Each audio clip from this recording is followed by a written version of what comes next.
When my brother lied, my family called me a thief and threw me out. Years later, they discovered the truth and came begging for forgiveness. I smiled, looked at them, and said, I should have seen it coming. The day my entire world fell apart. It started like any other sunny afternoon at my parents' home. I was comfortably seated in the living room, scrolling through my phone, blissfully unaware of the storm brewing just a few rooms away. My brother, Renato, had always been the charming one, quick with a smile, effortlessly winning everyone over.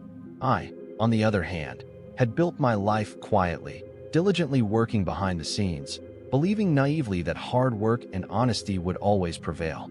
But that afternoon changed everything. My father entered the room abruptly, his face flushed, his eyes avoiding mine.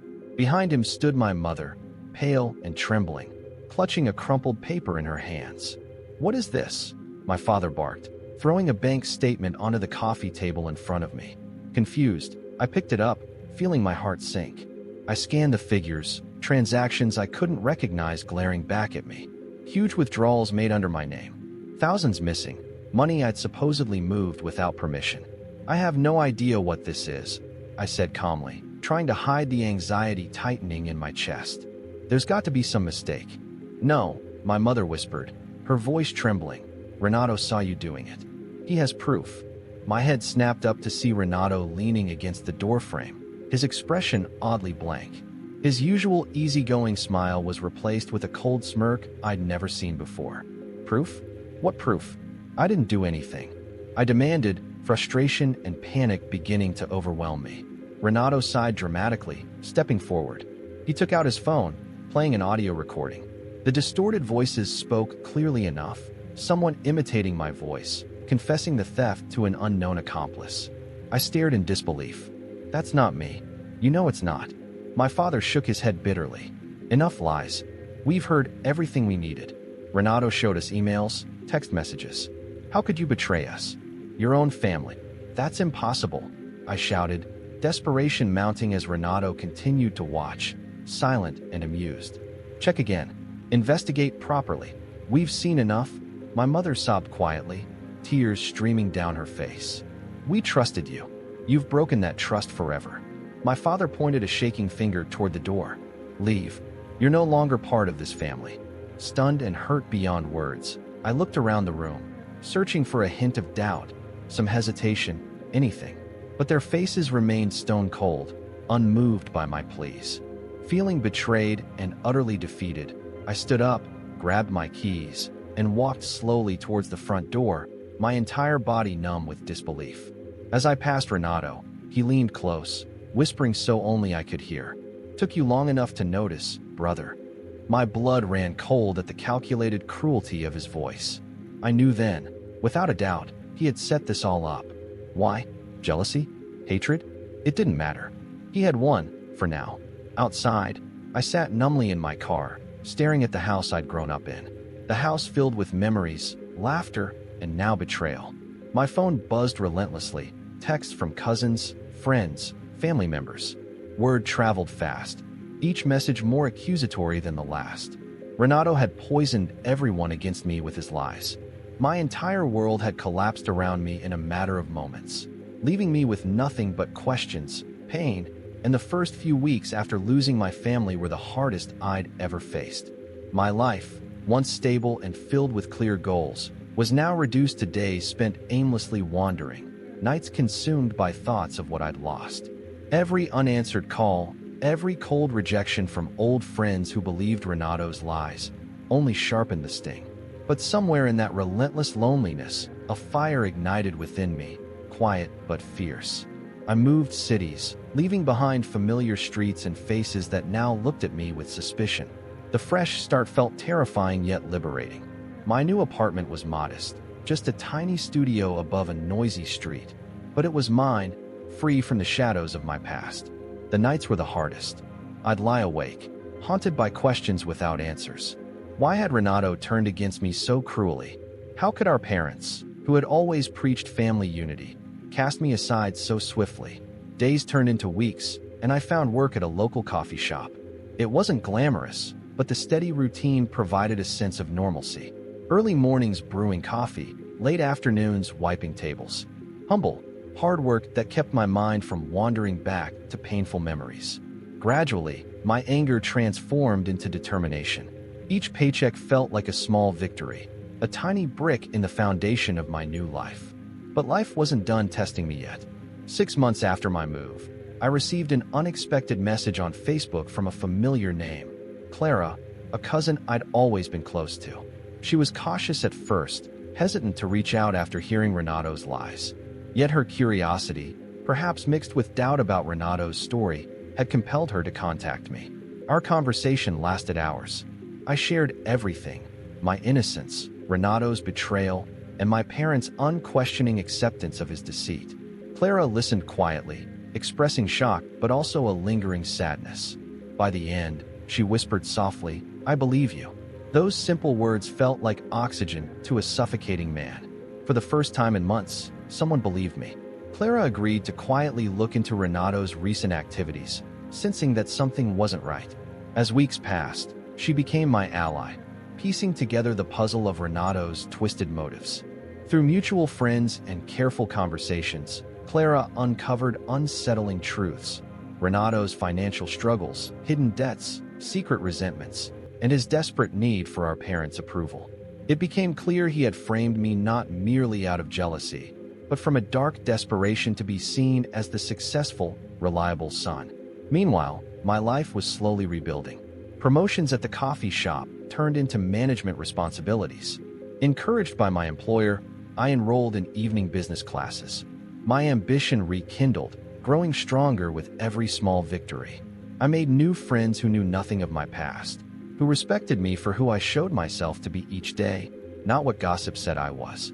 One evening, Clara called me urgently, her voice shaking. Renato had gotten involved in serious trouble, far worse than anything he'd accused me of. Police were investigating, our parents' reputation was crumbling along with his. My heart should have felt triumphant, but instead, I felt a hollow sadness. Even now, the thought of my family's pain brought no joy, only sorrow for how far we'd fallen. Yet, Clara's final words stuck with me. They know the truth now. They need you. Renato's lies are finally exposed. That night, I sat alone in my tiny apartment, pondering Clara's words. My phone buzzed incessantly, numbers from my past, parents desperate for forgiveness, family members expressing regret. But instead of satisfaction, I felt a strange calmness. I realized something crucial. I no longer needed their validation. Their regret didn't heal my wounds, nor did it erase the months I'd spent isolated and hurting. Renato had destroyed my past, but in doing so, he'd unknowingly given me a gift: resilience. And while part of me craved justice, another part understood that real victory was in the life I'd built from the rubble. I turned off my phone, closing myself to the noise. Tomorrow I'd decide how to face the ghosts of my past. But tonight, for the first time, I slept peacefully, free of bitterness, finally beginning to heal. A burning desire to understand why. That night, alone in a motel room, I reflected on every interaction I'd had with Renato over the last few months. Little signs began making sense. His increased secrecy, sudden distance, whispered conversations cut short when I entered a room. The way our parents slowly grew colder toward me without explanation. How had I missed it? Anger surged inside me, mingled with confusion and hurt. Renato had been meticulous, calculated, and ruthless, and my parents had believed him without hesitation. My family, who I'd trusted implicitly, now considered me a thief, a liar, a stranger. But beneath the hurt, something new emerged. A resolve I didn't recognize at first. Renato had underestimated me, thinking I'd simply crumble and disappear quietly. He'd made one crucial error. He'd left me with nothing to lose. As the dawn broke through the flimsy motel curtains, I sat up, picked up a pen, and opened a blank notebook I'd purchased the night before. Carefully, methodically, I started writing everything down.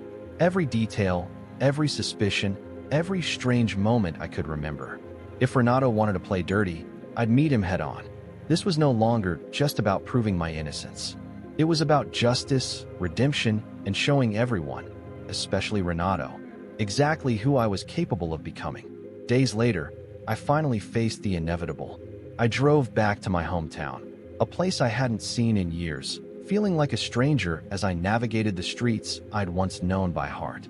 Each corner brought memories, some painful, others bittersweet. Pulling up to Clara's house, the tension in my chest tightened. Clara greeted me warmly, her eyes a mixture of relief and sorrow. "They're waiting," she whispered softly, giving me a reassuring squeeze on the shoulder before guiding me inside. My heart pounded loudly in my ears as I stepped into the living room, feeling the weight of years and unspoken resentment fill the air. My parents sat stiffly on Clara's couch, noticeably aged and diminished. Their proud posture from my memories was replaced by slumped shoulders and weary eyes. Renato was nowhere to be seen. The room remained silent until my father, voice barely audible, finally spoke. We were wrong, terribly wrong. He couldn't meet my gaze, staring instead at his weathered hands trembling slightly in his lap. Renato, he used us. He lied about everything, my mother admitted, tears gathering at the edges of her eyes. We should have listened to you. For a moment, bitterness surged within me. They had discarded me so easily, had believed every vile lie Renato spun without hesitation. But seeing them so broken, the rage I'd harbored began to melt into something softer, sadness, pity, and perhaps a glimmer of compassion. Where is he? I asked, voice steady. Clara sighed deeply, handing me a small stack of papers. Court documents, police reports, financial statements, all evidence of Renato's criminal activities. Fraud, embezzlement, and deception had finally caught up with him. He left town last week. He owes money everywhere. The police are looking for him. Reading through the documents, the full scope of Renato's betrayal came into sharp focus. He hadn't just deceived our family. He'd stolen from friends, manipulated co-workers, and left a trail of emotional destruction wherever he went. Why didn't you believe me? I finally asked, my voice barely hiding the pain beneath. My mother spoke then, her voice choked with tears. Because it was easier to believe a comforting lie than face the truth about Renato. He always knew exactly what to say, how to convince us. We let him blind us.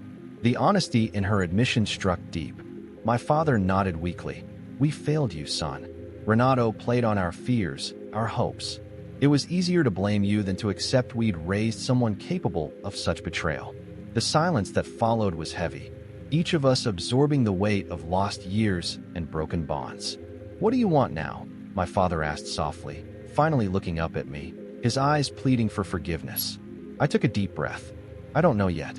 I've built a life I'm proud of, despite everything. But forgiving, that's harder. Clara reached for my hand, squeezing gently. Renato destroyed himself. He's facing consequences far worse than anyone imagined. All he built with lies crumbled overnight. He's alone now, completely. I nodded slowly, absorbing her words. Revenge hadn't been my plan, yet hearing about Renato's fall brought no pleasure. Instead, I felt a strange emptiness. Perhaps justice, real justice, wasn't seeing someone suffer, but rather witnessing the truth finally emerge, undeniable and clear. I need time, I whispered at last, rising from the chair. I don't know if I can forgive you yet, but maybe, eventually, we can try again. Walking away from Clara's house felt different than before. The wounds were still there, but they no longer bled freely. Healing would take time, trust even longer, but now, for the first time, I felt that recovery was possible. That evening, alone in my apartment, I opened my laptop and began writing my story. Not for revenge or bitterness, but because the truth deserved to be told. The words flowed easily, each sentence releasing a fragment of the pain I'd carried for years. By the time dawn touched the sky, I'd filled pages detailing not just my suffering, but my growth. My narrative was no longer about proving innocence or seeking vengeance. It was about reclaiming my life, my dignity, and finding peace. As I typed the final sentence, a new sense of freedom washed over me. Renato had taken my family, my reputation, but he'd also unintentionally given me the chance to find my own strength. I pressed publish, sharing my truth with the world. Not for sympathy, not for revenge, but to finally close that painful chapter and start anew. Months passed, and life gradually began to take on a sense of normalcy I hadn't felt in years. My cafe job evolved into managing the establishment as my dedication caught the owner's eye. I invested my earnings carefully, attended business courses, and slowly but surely, my financial situation began stabilizing. One day, as I sorted through the mail at work, a familiar handwriting on an envelope made my heart skip. Inside was a brief, shaky note from my father. "We've lost the house. Renato's debts overwhelmed us. We understand if you never forgive us, but please, we'd like to speak with you." I stared at the letter for what felt like an eternity. The wounds Renato inflicted still felt fresh. Yet, the image of my aging parents struggling with the consequences of his deception tugged at my heart. Against my instincts, I picked up the phone and called. My mother answered immediately, voice frail. "Mateus, you called." The conversation was difficult, filled with awkward silences, apologies, and tears. But beneath the pain, there was a sincerity I hadn't felt before. They acknowledged every mistake, each misunderstanding, finally admitting how Renato had manipulated them from the start. "Renato manipulated us," my father admitted, his pride long stripped away by harsh realities. "We blindly believed him because facing the truth meant admitting we'd failed." I didn't offer forgiveness immediately. It felt too soon, too raw. But the conversation opened a small door toward reconciliation, one I chose not to shut completely. Meanwhile, my success at the cafe led to an unexpected opportunity. The owner, retiring and without children of his own, offered to sell me the cafe at a fair price, impressed by my work ethic. With careful planning, strategic partnerships, and a few sleepless nights, I took the leap and became a business owner. My cafe quickly thrived, transforming into a popular local spot. Life began feeling lighter again. Friends filled my days with laughter, and slowly, cautiously, I allowed myself to trust once more. I met Sophia, smart, compassionate, and supportive. She knew fragments of my past, but never pressed me for details, respecting the boundaries I'd drawn around those painful memories. But as my life flourished, whispers from my hometown resurfaced. Renato, utterly disgraced, had hit rock bottom. His scams finally caught up with him legally and socially. Our parents had become collateral damage, humiliated and financially drained by their unconditional support of him. One rainy evening, as Sophia and I closed up the cafe, Clara appeared unexpectedly, soaking wet and visibly shaken. "It's Renato," she whispered urgently, clutching my arm. "He's been arrested. Serious charges, fraud, theft. Your parents are devastated." The news should have felt like victory, but instead, I felt an overwhelming sadness. Renato's downfall was the culmination of his own choices, yet knowing the depth of suffering he caused offered no real comfort. It only highlighted the waste of it all, the broken relationships, the fractured family. Sophia squeezed my hand softly, silently asking if I needed space. But for the first time, I felt no need to run. Instead, I hugged Clara tightly, comforting her as she cried. "Your parents need you," she whispered. "Not because you owe them forgiveness, but because they're lost without you." That night, sleep escaped me again. I paced the living room, thoughts racing. My parents' rejection had nearly broken me once. Could I risk opening myself again? Yet, beneath the lingering anger lay something deeper, a desire to rebuild what Renato had destroyed. The following morning, I drove back to the city I once called home. My parents stood waiting on the porch, older, vulnerable. As I approached, they reached out hesitantly, tears streaming down their faces. "Mateus," my father's voice broke. "Can you ever forgive us?" I didn't answer immediately. Instead, I stepped forward, embracing them both for the first time in years. Words felt inadequate, but this gesture spoke clearly enough. Reconciliation wouldn't be simple nor quick, but perhaps, with time and effort, healing could begin. "Let's talk," I finally whispered, guiding them inside. For the first time in years, the house felt warm again, filled not just with painful memories, but the promise of something better. The months that followed my reunion with my parents were a delicate dance of rebuilding trust, healing wounds, and redefining relationships. Nothing returned easily to what it once had been.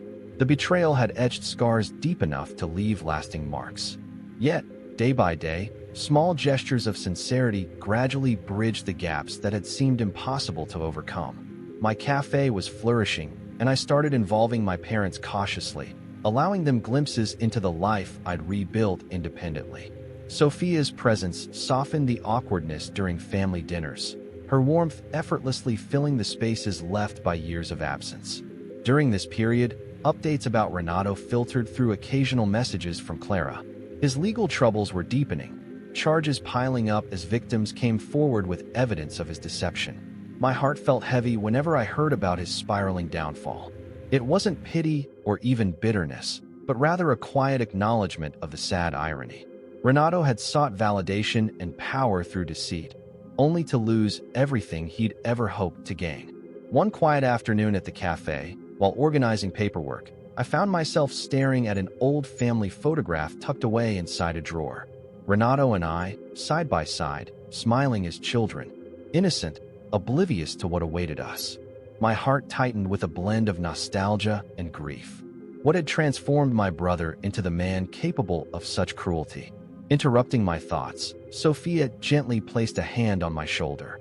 "Are you okay?" she asked softly, eyes filled with gentle understanding. "I'm fine," I replied quietly, placing the photo back carefully. Yet, she sensed my turmoil. "You know," Sophia said gently, taking my hand, "forgiving doesn't mean forgetting what happened. It means not letting it control you anymore." Her words lingered in my mind. Forgiveness still felt distant when I thought of Renato, yet the anger had softened. What I wanted now was closure, not revenge.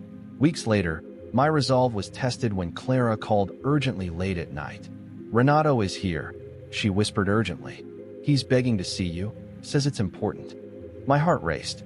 Seeing Renato was something I hadn't anticipated, but curiosity, and perhaps a lingering sense of familial duty, won out. The meeting took place in Clara's small apartment, Renato waiting nervously in her living room. He was almost unrecognizable, gaunt, eyes sunken with dark circles beneath them. The arrogance I'd seen years ago had vanished, replaced by desperation and remorse.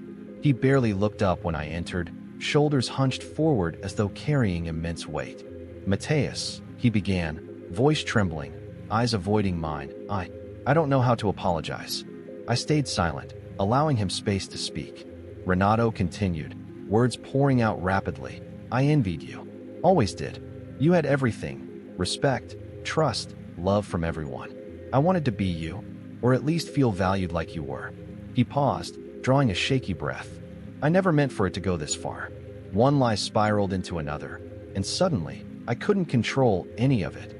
His confession filled the room with an uncomfortable silence. Finally, I spoke, voice calm but firm. "Your envy cost me everything, Renato. You destroyed our family.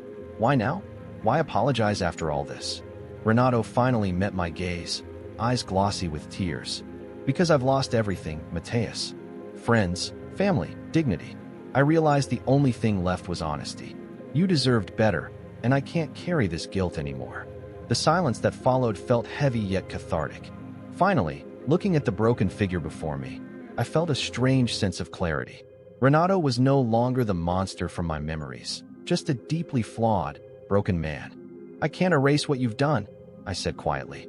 "But maybe, with time, you can try to rebuild yourself honestly. That's your only redemption now." Renato nodded weakly, tears escaping freely now. "I know it's too late for forgiveness, but thank you for at least hearing me." I stood up slowly, offering him a brief, cautious handshake. "Good luck, Renato." Leaving Clara's apartment, a weight I hadn't fully realized I'd been carrying lifted from my shoulders. Renato's confession hadn't fixed everything, nor had it erased past pain. But it had given me closure, the final piece needed to fully move forward. That evening, I sat with Sophia in my apartment, recounting the meeting. Her quiet presence offered comfort, a reminder of the healthy relationships I'd built despite everything. The past would always be part of my story, but it no longer defined my future. For the first time in years, I felt genuinely free, ready to embrace whatever life had next. Life took on a new rhythm in the months following my encounter with Renato. Forgiveness wasn't immediate, but a certain peace gradually filled the spaces resentment had left behind. My parents and I began reconnecting more genuinely, and our relationship, although cautious, grew warmer with every shared meal, conversation, and quiet moments spent together. My cafe became a hub of community and connection, flourishing beyond what I'd initially imagined. Sophia's unwavering support deepened our bond, and I realized with quiet gratitude how much strength her presence brought to my life. Together, we envisioned and created plans for the future, a shared home, expanding our business, and perhaps, one day, a family of our own. Meanwhile, Renato's journey took a different path. Occasionally, I heard from Clara about his attempts to make amends. He worked multiple humble jobs, steadily repaying debts and seeking forgiveness from those he'd wronged. It was slow, arduous, but sincere. Despite everything, a part of me felt pride, maybe even hope, for the brother who had once been my greatest betrayer. Almost a year after our meeting, Renato wrote me another letter. This time, his words carried genuine humility rather than desperation. Mateus, I don't expect your forgiveness, but I want you to know I'm trying every day to become someone worthy of it. You've inspired me, even after all I did. Thank you for giving me a chance to find my way back. I kept that letter, placing it in a drawer beside old photographs, reminders of pain and healing intertwined. Reading his words brought quiet reassurance, confirming that moving forward had been the right choice, not just for me, but for both of us. My life continued unfolding positively. Sophia and I married in a small ceremony filled with laughter, close friends, and family. My parents sat in the front row, eyes filled with tears, not just from joy, but gratitude for the second chance we'd all been given. During my wedding speech, I found myself speaking openly about my journey, the betrayal, loss, and ultimate redemption, not as a tale of bitterness, but one of hope and renewal. We don't choose the wounds we carry, I told the gathered guests, looking pointedly at my parents, then Sophia, but we decide how they heal. Forgiveness is complicated, yet necessary, because holding on to resentment means carrying burdens that were never ours to bear. Later, dancing under string lights in our backyard reception, Sophia leaned in close, whispering softly, I'm proud of you. Proud of the life you chose to build, despite everything. Happiness had taken a different shape than I had once envisioned. Simpler, quieter, yet profoundly satisfying. As my cafe expanded to multiple locations, I hired individuals who, like me, needed second chances. Helping others rebuild their lives became a mission, a tribute to the lessons I'd learned in the hardest possible way. Occasionally, I'd catch glimpses of Renato's progress through mutual friends. He remained quietly focused, steadily repairing his life, his humility finally genuine. Though we didn't speak often, there was now mutual respect, a silent acknowledgement of growth and effort on both sides. Years passed. My parents eventually moved closer to us, fully embracing their roles as grandparents when Sophia and I welcomed our first child, a beautiful daughter named Clara, in honor of the cousin who'd never abandoned me. Seeing my parents' gentle care with their granddaughter softened even the hardest remnants of my heart. Then came the unexpected day when Renato arrived unannounced at the cafe, visibly nervous. His eyes briefly locked with mine before falling to the ground, a cautious question hanging silently between us. Taking a deep breath, I stepped forward, extending my hand with cautious optimism. Good to see you, Renato. His relief was palpable, his handshake firm yet gentle, as if finally understanding the value of genuine connection. Thank you, he murmured, sincerity clear in his voice. We shared coffee that afternoon, conversations hesitant yet meaningful. We spoke not of past wounds, but present victories and future dreams. That day marked the final chapter of our painful history, replaced by careful, hopeful beginnings. In the quiet evenings that followed, reflecting with Sophia as we watched our daughter sleep peacefully, I understood the most powerful truth of my journey. Real strength wasn't revenge or bitterness. It was choosing peace, forgiveness, and the courage to rebuild, regardless of the scars left behind. As I closed the cafe each night, turning off lights and locking doors, I felt profound gratitude, not for the pain I'd endured, but for the man it allowed me to become. Free, resilient, and finally at peace.